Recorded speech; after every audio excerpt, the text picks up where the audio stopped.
we will start the G.I. Joe reviews off with style with the COBRA Night Raven from 1986. So this toy stands directly opposite of the Sky Striker for the Joes.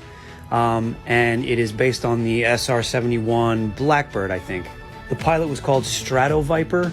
I don't have him, but here's a pic of the file card in case anybody wants to pause and read it. And I'll just put, I'll put Wild Weasel here just for scale.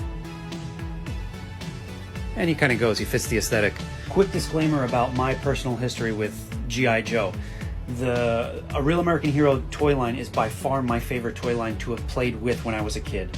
All the figures were scaled perfectly with the vehicles. They were really articulated, so it was easy for me to act out whatever play scenario I was imagining, and they were all really functional with the vehicles that we got. But having said that, when I was playing with this stuff as a kid, I was rarely ever acting out G.I. Joe. I was a huge movie buff when I was a kid, still am, and a lot of the times these figures were acting out, you know, some future sequel of Terminator or Predator or some sort of generic action movie that I was creating in my head.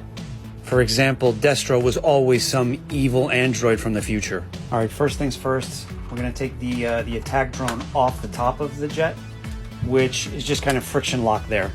It doesn't have a landing gear or anything. It does fit a figure lying down, and it was always awesome to feel like you were getting an extra vehicle for free. One of my favorite gimmicks on a lot of the jets in G.I. Joe is the landing gear. On the Night Raven, there's a little lever back here that you pull back on, and that retracts all 3 landing gears at once. That's so satisfying. The landing gear also controls these flaps near the tail. Weapons now. On the under part of the plane, you have these kind of sheathed missiles on either wing. And in the midsection underneath, you pull this down to reveal some more missiles. Gun up top here. And I'm a fan of this, but this is kind of weird. To get to the cockpit, you have to pull this section down. And there's room for 2 figures in there sitting back to back. And there's Night Raven.